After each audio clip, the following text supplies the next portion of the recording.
de Davi. Esse salmo é riquíssimo, né? Ele tem muitos recados, muitas mensagens de Deus no seu interior, e nós vamos ler do versículo 23 ao versículo 40. A palavra de Deus diz assim: o Senhor firma os passos do homem bom, e no seu caminho se compraz. Se cair, não ficará prostrado, porque o Senhor o segura pela mão. Fui moço e já agora sou velho, porém jamais vi o justo desamparado, nem a sua descendência a mendigar o pão. É sempre compassivo e empresta, e a sua descendência será uma bênção. Aparta-te do mal e faze o bem, e será perpétua a tua morada. Pois o Senhor ama a justiça e não desampara os seus santos. Serão preservados para sempre, mas a descendência dos ímpios será exterminada. Os justos herdarão a terra, e nela habitarão para sempre. A boca do justo profere sabedoria, e a sua língua fala o que é justo. No coração tem ele a lei do seu Deus, e os seus passos não vacilarão. O perverso espreita ao justo e procura tirar-lhe a vida, mas o Senhor não o deixará nas suas mãos, nem o condenará quando for julgado. Espera no Senhor, segue o seu caminho, e ele te exaltará para possuires a terra. Presenciarás isso quando aos ímpios forem exterminados. Vi um ímpio e o prepotente a expandir-se qual cedro no Líbano. Passei e eis que desaparecera. Procurei-o e já não foi encontrado. Observa o homem íntegro e atenta no que é reto, porquanto o homem de paz terá posteridade.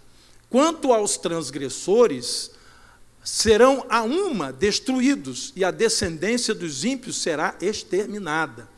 Vem do Senhor a salvação dos justos. Ele é a sua fortaleza no dia da tribulação. O Senhor os ajuda e os livra. Livra-os dos ímpios e os salva, porque nele buscam refúgio. Até aqui. Senhor nosso Deus, há coisas que estão, ó Deus, embutidas nesta palavra, como alguém que cava e no solo acha pedaços de ouro. Que nessa noite, Pai, nós possamos, ao passar pela Tua palavra e aprofundar-nos nela, encontrar essas pepitas de ouro, que são, ó Deus, riqueza para as nossas vidas. Enriquece-nos, ó Deus, com a Tua palavra, e sustenta-nos no dia a dia, através do cumprimento das Tuas promessas na nossa vida, e que o povo de Deus diga amém. Você pode tomar o seu lugar, querido? Nós estamos caminhando numa situação hoje, no mundo, que mais do que nunca, nós precisamos aprender a buscar socorro na palavra de Deus. Se tem uma coisa que o povo de Deus tem que fazer hoje, é olhar para dentro da palavra de Deus e dizer assim: Senhor, me socorre pela Tua palavra. Porque nós estamos num turbilhão de acontecimentos e numa velocidade muito grande, e isso tem nos, às vezes, impedido de buscar na palavra aquilo que poderia ser para nós uma situação de socorro. Eu vejo cristãos hoje que estão morrendo à míngua, porque estão passando por uma situação, a palavra de Deus está cheia de alimento e de remédio, e alguns cristãos estão perecendo por não se alimentarem da palavra, e perecendo porque não estão experimentando a cura que a palavra de Deus nos traz, porque a palavra de Deus é alimento e é remédio ao mesmo tempo. Davi, mais do que ninguém, por isso ele escreveu salmos semelhantes a esse, Davi foi fruto de um milagre, Porque ele aprendeu no meio da dor, no meio da circunstância difícil, da perseguição, da injustiça, ele aprendeu a confiar na provisão de Deus e na proteção de Deus. Davi só permaneceu vivo porque Deus protegeu. Ele só sustentou a sua fé porque Deus proveu para que ele pudesse fazer isso. Mas isso fazia parte de um processo de aprendizagem. Quando a gente vê Davi passando por tudo que ele passou, mas lá na frente a gente vê o que Deus queria fazer através dele, aí a gente percebe o seguinte: Deus estava capacitando Davi. Deus estava treinando Davi para ele lá na frente enfrentar o que ele teria que enfrentar como rei de Israel. E eu creio, queridos, que nada do que acontece na nossa vida é assim, acaso. Aconteceu por acaso. Não, irmãos. Eu creio que a vida do crente neste mundo, ela é fruto de propósito e não de acaso. Propósito de Deus nas nossas vidas. Só que às vezes no meio da tribulação a gente não enxerga o propósito, a gente só enxerga o problema, a luta, a dificuldade, a tristeza, a angústia, a ansiedade que vem tentando tomar conta de nós, e a gente não consegue enxergar o propósito. Mas quando o tempo passa, e aí nós começamos a aprender e a crescer com Deus, nós percebemos que nada daquilo foi por acaso. Havia um propósito de Deus em todas aquelas circunstâncias que vieram sobre a nossa vida. E ele foi adquirindo experiência, que serviram de suporte para ele poder suportar depois o que viria a acontecer com ele. O que está acontecendo, querido, no nosso mundo hoje, são coisas que nos assustam. A gente fica assustado, né? Porque a gente começa a fazer uma referência para trás, tentando achar na história da humanidade algumas coisas semelhantes, e a gente percebe que, mesmo que lá no passado tem algumas coisas que aconteceram que parece que são cíclicas, né, e vão acontecendo novamente, mas o que está acontecendo em nossos dias não tem comparação com aquilo que aconteceu no passado. Porque as pessoas no passado, apesar de todos os problemas, das dificuldades que tinham, inclusive da falta de infraestrutura, né, de capacidade tecnológica, a gente sabe tudo isso. Na verdade, tudo que o mundo tem de tecnologia foi de 100 anos para cá, né? De 100 anos para trás, o mundo não tinha tecnologicamente praticamente nada, né, do que nós temos hoje. Mas o problema não é esse. O problema é como está o coração das pessoas. Como está a alma das pessoas no meio desse turbilhão de coisas que tem acontecido. E sendo usado por Deus de uma maneira assim tremenda, e talvez, né, Daniel nem tinha noção do que Deus estaria fazendo através dele, ele falou profeticamente que viriam dias de tão grande tribulação, qual nunca antes existiu sobre a face da terra.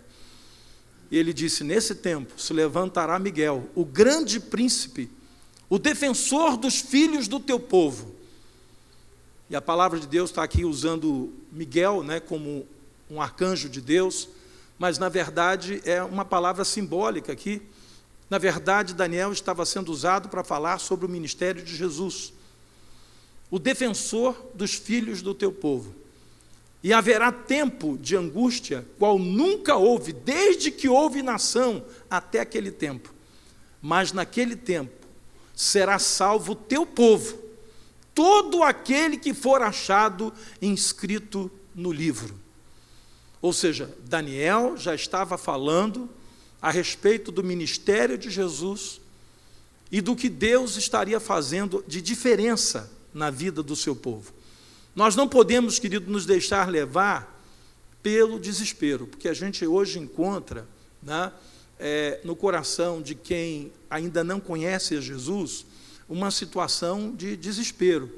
Você vai conversar com algumas pessoas que não têm a Cristo e você percebe que ou a pessoa está envolvida por duas situações. Ou ela está com muito medo e está acuada num canto, ou ela está tentando se defender do medo que ela está sentindo, e algumas pessoas, ao invés de acuarem no canto, elas preferem atacar, né? e se tornam pessoas agressivas, se tornam pessoas de pavio curto. Então são dois tipos de pessoas, mas todas as duas estão sentindo a mesma coisa. Só que um acuado, né, pelo medo, por causa do seu jeito de ser mais embutido, mais para dentro, né?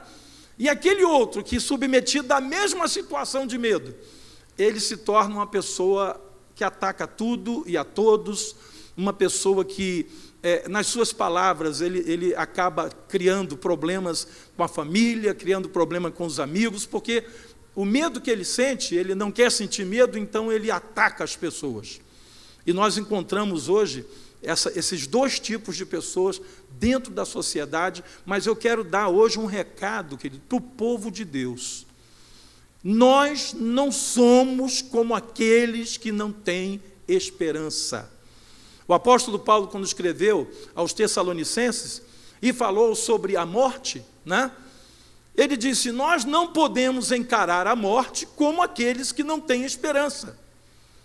Isso é claro, você vai no sepultamento de uma família que não tem Jesus, é um troço muito complicado, né? Chega lá, você vê estampado na atitude das pessoas o desespero, porque a pessoa não tem esperança da eternidade. Então, quando chega naquele momento ali, é o momento que tudo acabou. É o momento que encerra-se, né, a vida daquela pessoa, sem que haja esperança de mais nada. Aí o desespero toma conta, né? A tristeza toma conta, a angústia toma conta. Já fui em sepultamento de famílias que não são cristãs, ou a maioria não era, né? E é muito comum, você também já foi, viu gente desmaiar no sepultamento, você viu gente gritar, esbravejar, enfim, é a expressão do desespero. Queridos, nós estamos vivendo hoje dias que se cumprem a profecia de Daniel no capítulo 12. Dias de tanta angústia, qual nunca houve desde que há nação. Nós estamos vivendo esses dias. E nós não podemos, querido, nos deixar levar, porque essas coisas, se elas não acontecerem, a palavra de Deus não se cumprirá. Se isso não acontecer, querido, como seria bom, né? Vamos supor que nós levantemos um clamor, né, na nossa igreja, e, olha, irmãos, nós vamos orar, nós vamos jejuar, nós vamos perseverar em oração, dedicar uma semana da nossa oração, né, da semana do projeto de vida, para que essas coisas não aconteçam. Irmãos, não tem como não acontecer, né? Assim como Pedro tentou dissuadir Jesus pelo amor que ele sentia por Jesus, né? Jesus começou ali a descrever o quadro da sua morte, né, do seu sacrifício, da sua entrega por nós na cruz do Calvário, e Pedro, quando viu aquele relato, a primeira coisa, Pedro disse: isso de maneira nenhuma irá te acontecer. Meu Deus, Pedro estava com as melhores das boas intenções, né, quando ele disse isso para Jesus. Estava querendo poupar Jesus daquele sofrimento. No entanto, Jesus deu uma palavra que, né, arreda-te de mim, Satanás. Meu Deus, complicado isso, né? Pedro deve ter dizendo: caramba, eu fui fazer um carinho nele, ele me disse um negócio desse. Mas sabe o que é, queridos? É que Jesus disse para Pedro: Pedro, você não está cogitando das coisas de Deus, Pedro. Você está cogitando das coisas dos homens. Pela vontade do homem, nada disso iria me acontecer. Mas acontece que é pela vontade do meu Pai para que haja salvação. A mesma coisa, querido, é o cumprimento de Daniel 12 a respeito da angústia que nós estamos vivendo e vendo, aliás, que nós estamos vendo, né, acontecer no mundo hoje. Mas há palavras de Deus, tanto no Salmo 37 que lemos de Davi, quanto em tantos outros textos, em que Deus preservará as nossas vidas em relação a isso. Como povo de Deus, que nós precisamos entender e confiar no que a palavra de Deus nos diz. Por isso que eu tenho dito, igreja, povo de Deus, os tempos são difíceis? Sim, são difíceis. Os tempos são de luta, muita dor, sabe? Nós estamos vivendo uma convulsão, irmãos, não é só social, não. Nós estamos vivendo uma convulsão espiritual. E eu digo a você que isso não é, porque o Brasil está em crise. Não. Há lugares no mundo hoje que não tem crise financeira, nem institucional, nem governamental, mas você vai para esses lugares, você percebe o seguinte: existe uma paz, assim, de você poder ir e vir e não ser assaltado na rua, mas há uma pressão espiritual naquele lugar que oprime a vida das pessoas. Você vai para alguns países da Europa, irmãos, o problema deles não é dinheiro. Não é dinheiro. Mas as pessoas estão vivendo lá oprimidas, as famílias estão se dissolvendo. A sexualidade é semelhante à de Sodoma e Gomorra. O uso de drogas é liberado, como acontece em Amsterdã, na rua. E aí você percebe que, não obstante não ter a crise financeira, não obstante as pessoas estarem empregadas, não obstante o país estar passando por uma certa estabilidade social, e não tem assaltos no meio da rua, e você não está preocupado se vai ter, né, o que acontece aqui no Brasil, de repente você vem com o teu carro e aí vem um arrastão. Não tem essas coisas lá. Mas, no entanto, a angústia, a ansiedade, está em níveis, às vezes, até maiores do que o Brasil. Lugares de muito recurso financeiro, mas que muitos jovens estão se suicidando, pulando de pontes, tomando overdose, dando tiro na cabeça. Aí você diz assim: não entendo.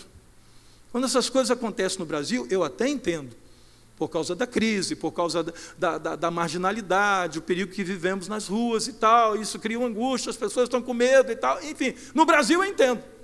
Mas como acontecem essas coisas lá fora? Sabe o que é isso, querido? É o cumprimento de Daniel 12. E não adianta a gente orar nesse sentido para que não aconteça. Qual deve ser a oração do povo de Deus? Senhor, que Tu nos livre. E aí você entende aquela oração que Jesus fez em João 17, chamada a oração sacerdotal. Jesus ora dizendo: Pai, não peço que os tires do mundo, mas que os livres do mal. Não há, irmãos, uma intervenção milagrosa, né, de que para haver a grande tribulação, Deus vai ter que tirar o seu povo e vai fazer um arrebatamento. Eu tenho uma notícia para te dar. Aquela versão da novela não é bíblica. Aí você vai dizer: mas tem uns pastores que acreditam naquilo. Sim, eu sei. Mas eu quero dizer a você que aquilo ali não é bíblico. Porque o livramento de Deus não vai ser tirar o povo dele daqui, não. Deus vai nos livrar aqui.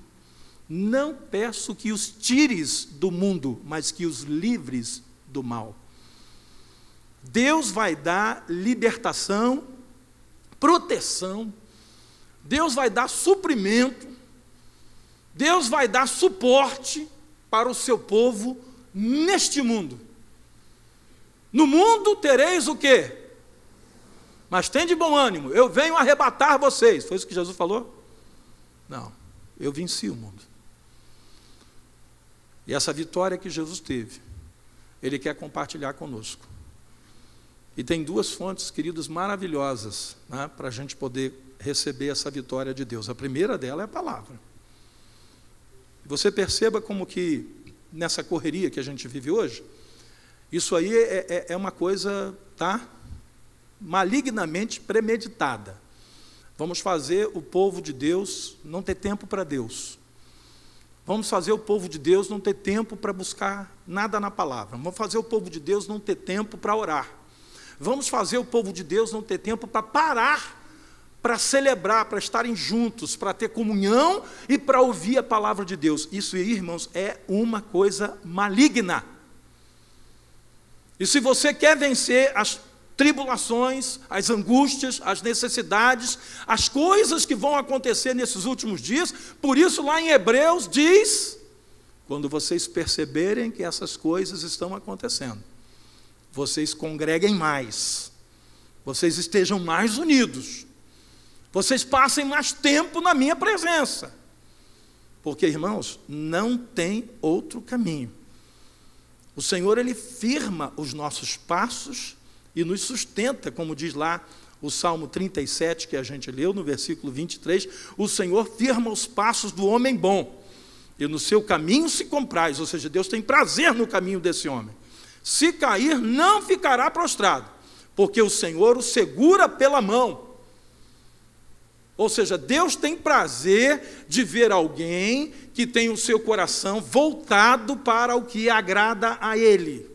Quando Deus vê alguém assim, Deus pega esse homem que é fraco ainda, que tem seus defeitos, que tem seus problemas, mas quando esse homem cai por causa das lutas que ele passa, o Senhor o sustenta, o Senhor o levanta pela sua mão. É promessa.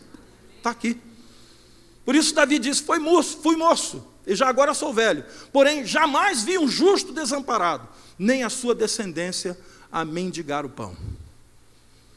E quando a gente olha, queridos, para essa palavra, nós temos que acreditar que ela não está aqui historicamente. Ela não está aqui, isso aqui é filosófico. Não, não. Isso aqui é promessa de Deus para as nossas vidas. Isso é promessa de Deus para as nossas vidas. Agora, o que a gente encontra hoje é um turbilhão de notícia ruim. É um turbilhão de pressionamento do nosso emocional. Olha, vai acontecer isso. Olha, vai acontecer aquilo. Olha, e isso assim. E vai piorar. E não sei o quê. E fulano falou. E o governo falou. E Beltrano... Irmãos, é muita pressão. É muita pressão. Mas eu te digo, tem um lugar que Davi chamou de o esconderijo do Altíssimo. E ele disse que tem alguém, tem pessoas que vão descansar na sombra do Onipotente. E essas pessoas que fazem isso, diz ao Senhor, meu escudo, meu baluarte, o Deus meu em quem eu confio. Irmãos, olha, não tem como viver fora disso, não. Não tem como viver fora disso. Nós não podemos, queridos, ser protegidos se nós não entendemos que essa proteção vem pela verdade da palavra de Deus. Vamos lá naquela oração sacerdotal? Irmãos, a oração sacerdotal que Jesus fez, está em João 17, ela é um manancial de revelação. João 17, versículo 15.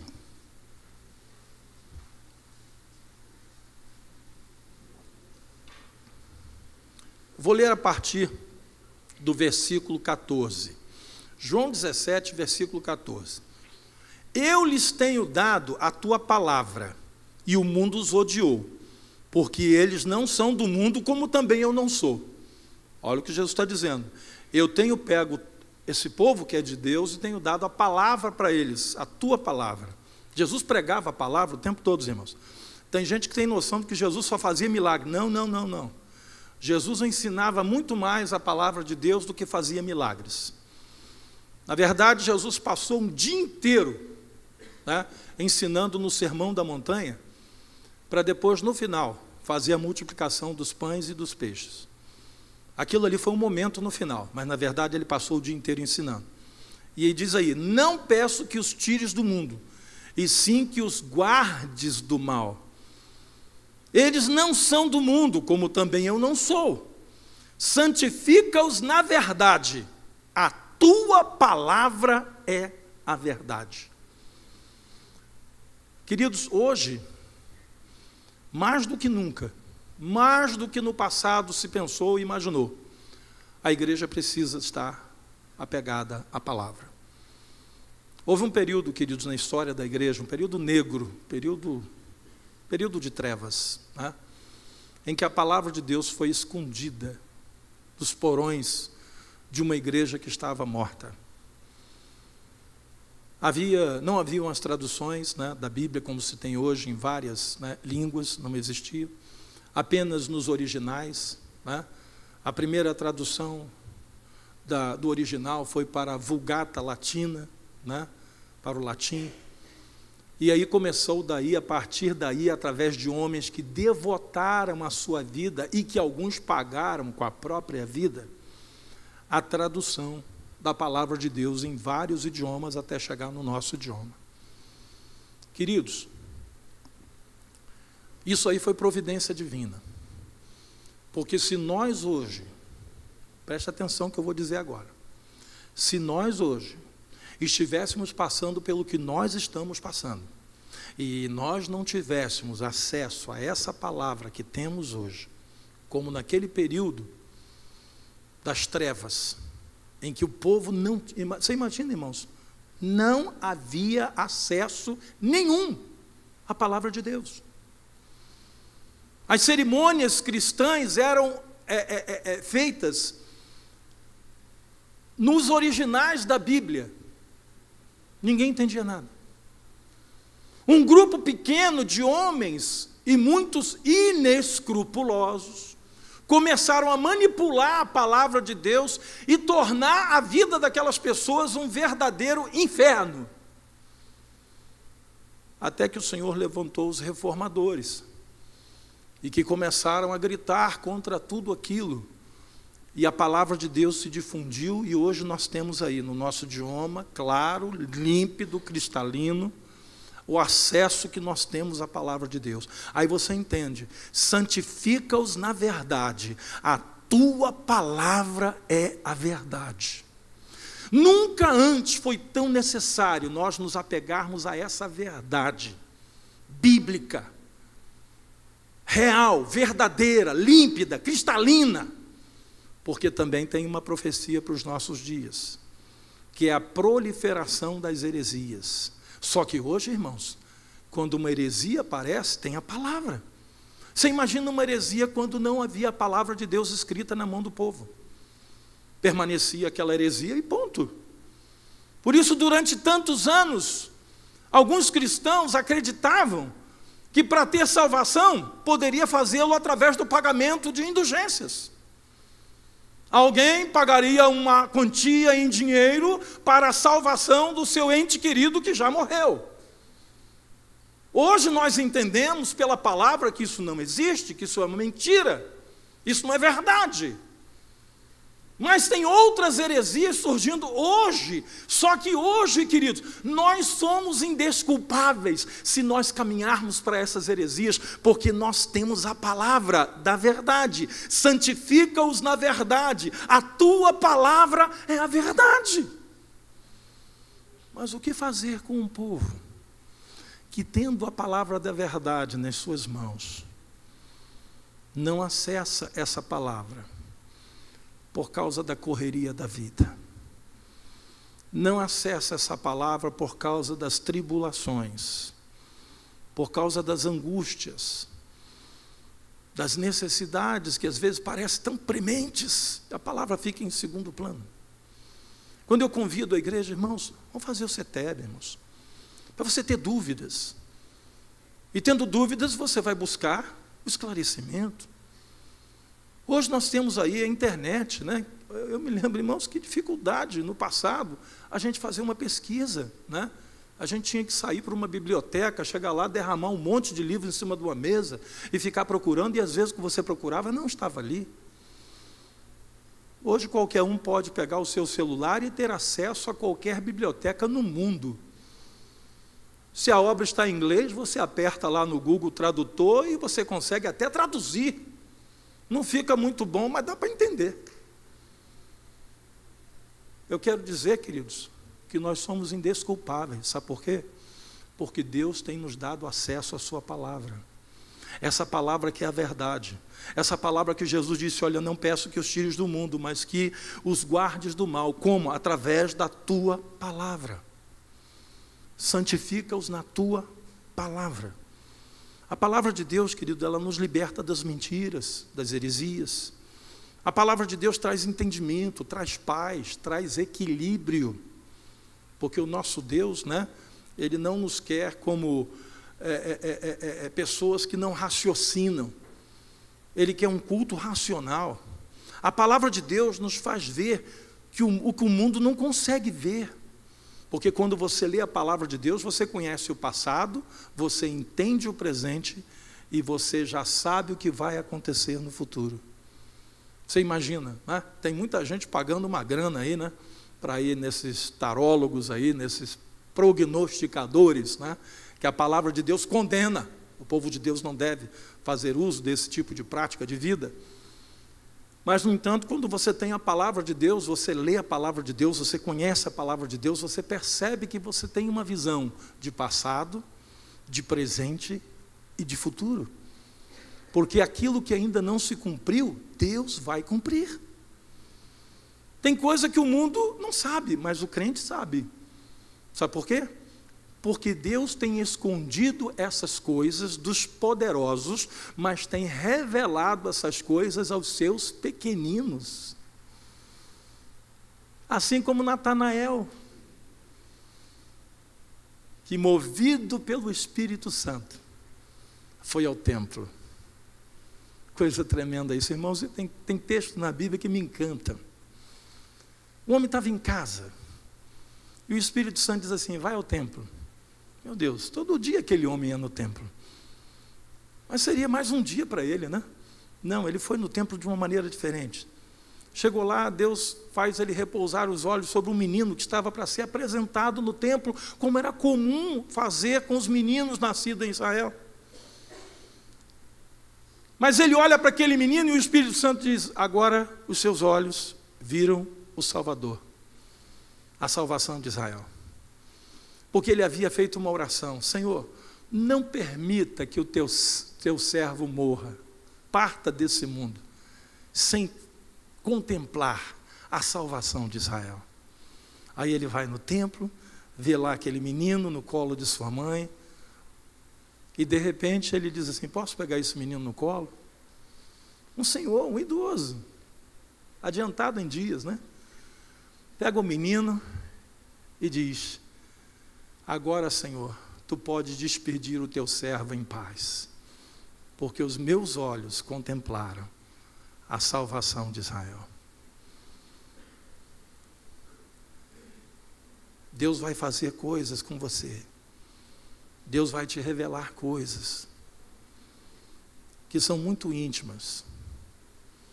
Deus vai falar coisas ao teu coração a respeito de pessoas, da sua família, de você mesmo. Mas isso precisa ser uma revelação, não de um guru, mas uma revelação que nos vem pela palavra de Deus.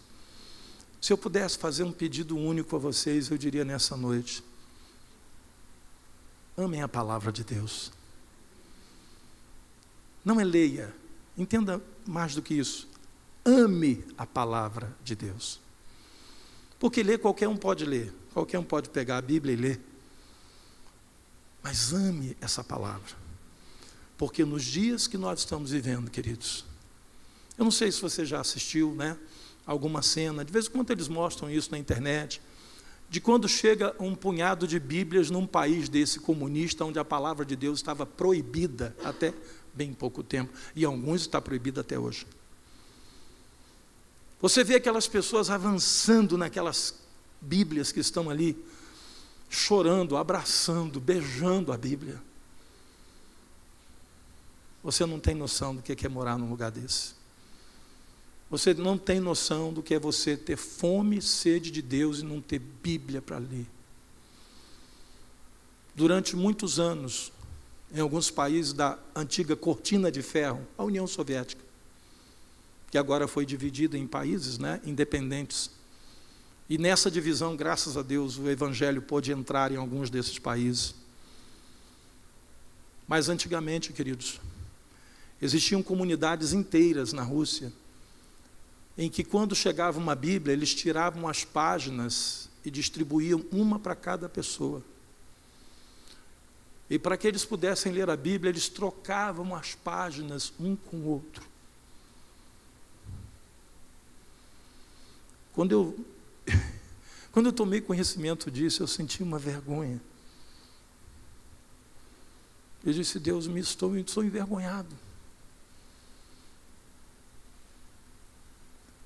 Na minha casa eu tenho algumas Bíblias, e você também talvez tenha algumas Bíblias na sua casa.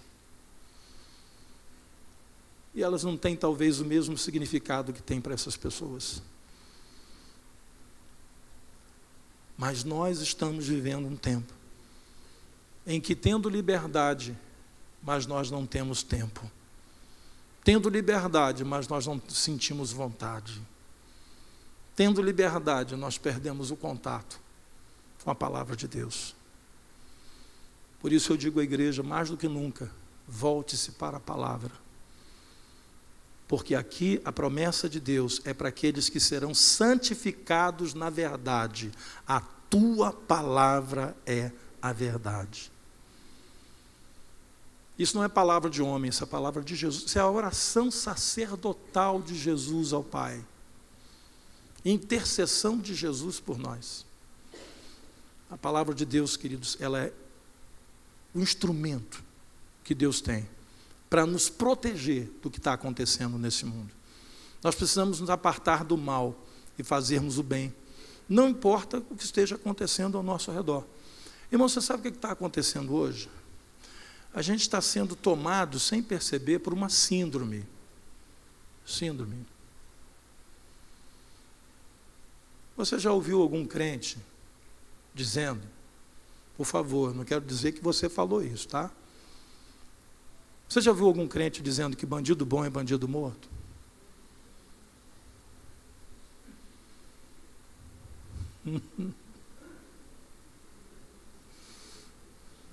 Talvez alguém diga que eu já disse isso. Queridos, essa não é a linguagem do povo de Deus. Bandido bom é bandido convertido, transformado pelo poder de Deus. E Jesus transforma, queridos, transforma. Eu já vi homens transformados. Eu já vi testemunho de homem que, antes de ter Jesus, ele realmente matava por prazer. Mas hoje o prazer dele é devolver a vida pregando a palavra de Deus. O que está acontecendo hoje no Brasil, querido, nas favelas, em muitos lugares, é a síndrome do afastamento de Deus. Muitos desses rapazes, meninos mesmo, são meninos. Eles seriam totalmente transformados se eles tivessem um encontro com Deus. Mas a única coisa que eles encontram todos os dias é o ódio, é a indiferença, é a atuação de uma sociedade perversa. Ah, o senhor está vitimizando. Não é isso. Os irmãos me conhecem, sabem que eu não tenho esse discurso comunista, não tenho mesmo. Eu estou falando de pessoas que poderiam ser transformadas se tivesse um verdadeiro encontro com Deus através da sua palavra. Dentro dos presídios isso tem acontecido demais. Vidas que são, transformadas lá dentro do cárcere, quando tem um encontro com a palavra de Deus. Então a nossa palavra, queridos, como cristãos, não é bandido bom é bandido morto, não. Bandido bom é bandido transformado por Jesus e regenerado. Sabe por quê? Porque ele vai pregar a palavra como quem tem autoridade. Ele vai dizer, eu estive lá, Deus me transformou. E hoje, queridos, nós encontramos uma pressão tão grande sobre a sociedade, né? Sobre nós como cristãos, que nós nos pegamos falando frases como essa. E aí a gente percebe que a gente não está na palavra, nós estamos na carne, quando a gente fala isso. Nós estamos baseados num ódio por uma perda, quem sabe de um bem que a gente perdeu para um ladrão, ou de uma vida que foi ceifada através de um assalto, ou alguma coisa semelhante. E a gente se deixa tomar por esse ódio e acredita que matar é a solução. Não é. E se a gente não vigiar, nós vamos trazer a nossa Bíblia para passear na igreja, vamos voltar para casa e vamos ser regidos por esse ódio que hoje está no coração de muita gente. Por isso o apóstolo Paulo, ele disse, enchei-vos do Espírito e jamais satisfareis as concupiscências da carne. Não vos embriagueis com vinho, no qual há dissolução, mas enchei-vos do Espírito. falando entre vós com salmos, entoando e louvando de coração ao Senhor nosso Deus. Aí entende, irmãos, por que a gente tem que estar mais unido, mais congregado, mais falando de Deus, da palavra de Deus, e nós precisamos fazer isso cada vez mais. Sabe por quê? Porque nós estamos sendo lá fora impregnados desse ódio, impregnados dessa palavra de destruição, de morte, mas essa não é a palavra de Deus para as nossas vidas. O princípio, queridos, a gente acha assim, quando vê o mal operando, né? A gente acha que o mal vai prevalecer, mas o mal não vai prevalecer. Davi disse aqui no Salmo 37, que a gente leu, Davi abriu o seu coração, e no Salmo 37, no versículo 9 e 10, Davi diz assim: porque os malfeitores serão exterminados, mas os que esperam no Senhor possuirão a terra. Mais um pouco de tempo e já não existirá o ímpio. Procurarás o seu lugar e não o acharás. Ou seja, não é o mal que vai prevalecer, não é. Versículo 35 desse mesmo salmo: vi um ímpio prepotente expandir-se qual cedro no Líbano. Quando você vê uma pessoa, né, ímpia, prepotente, arrogante, blasfemador, e parece que quanto mais o cara faz isso, mais ele cresce. Expandir-se como cedro no Líbano. Mas, diz aí, passei e eis que desaparecera, procurei-o e já não foi encontrado. A perversidade, irmãos, e todo esse sentido que o mundo dá a essa violência que a gente está vivendo hoje, isso um dia vai passar. Quem anda pela violência, um dia acaba ceifado pela própria violência. A gente sabe disso, né? Pessoas arrogantes, blasfemadoras, quando vê, eles desaparecem. Mas é diferente com o povo de Deus, porque esse aí tem promessa de Deus: procurarás o ímpio e não o acharás, mas os mansos herdarão a terra e se deleitarão na abundância de paz, diz o versículo 11 desse salmo. E o que eu quero nessa noite, queridos, compartilhar com os irmãos é isso. Como é que você está aí? Como é que está? Teu coraçãozinho, né? Será que você está contaminado por essa coisa da violência, Como é que você está? Você tem visão de Deus ainda? Você está na promessa de Deus ou você está, né, na visão humana? Não, queridos. Se nós queremos ser poupados do que está acontecendo nesse mundo hoje, nós precisamos entender que Deus quer nos poupar através da santificação das nossas vidas pela palavra de Deus. Só tem esse jeito. Não tem outro caminho. Por isso Jesus disse: Senhor, não peço que os tires do mundo, eles vão estar no mundo, mas que os guardes do mal. E como? Ele disse: o Senhor, eu tenho santificado o meu povo pela sua palavra para poder guardá-los.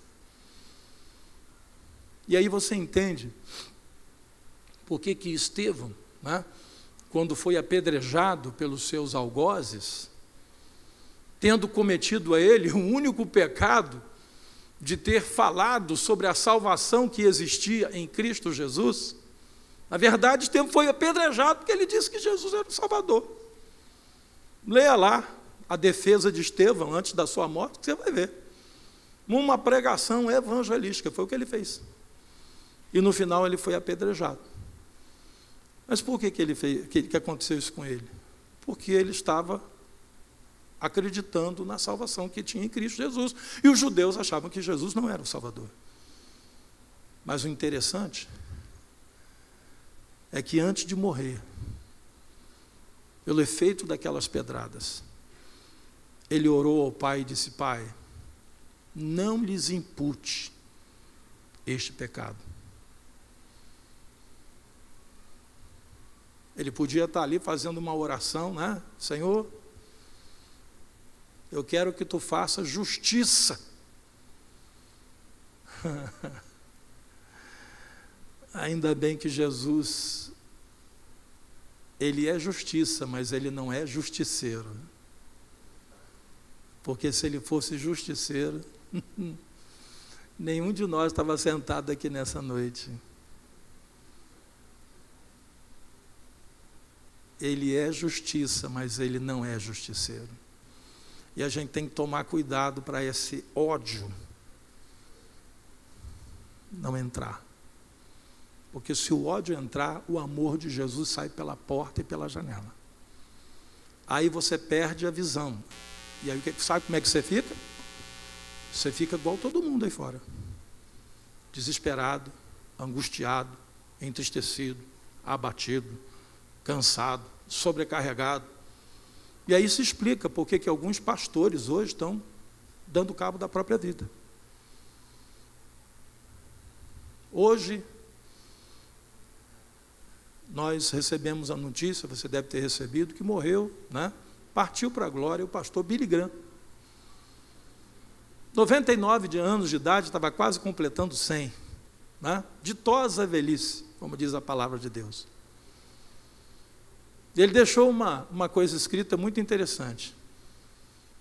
Um dia vocês vão ouvir que eu morri. Não acreditem, porque eu vou estar mais vivo do que nunca. Esse homem era singular. Tá? Singular. Um homem que levou mais de 3 milhões de pessoas a Cristo. Coisa pouca, né? O homem que pregou em diversos países, e que multidões aceitaram Jesus pelas suas pregações. Mas não era só isso, não é só um pregador, né? Um homem que teve uma vida ilibada, um homem que deixou uma história, né? Sem manchas. Um homem que frequentou a Casa Branca, mas nunca foi picado pela mosca azul. Nunca. E conservava-se íntegro, humilde, quebrantado, mesmo quando chamado por alguns presidentes norte-americanos para lhes dar conselhos pessoais. Isso nos mostra, queridos, uma direção. Isso nos mostra que a gente tem um caminho para seguir. O que fazia esse homem ser diferente? Um homem extremamente apegado à palavra de Deus. Apegue-se à palavra.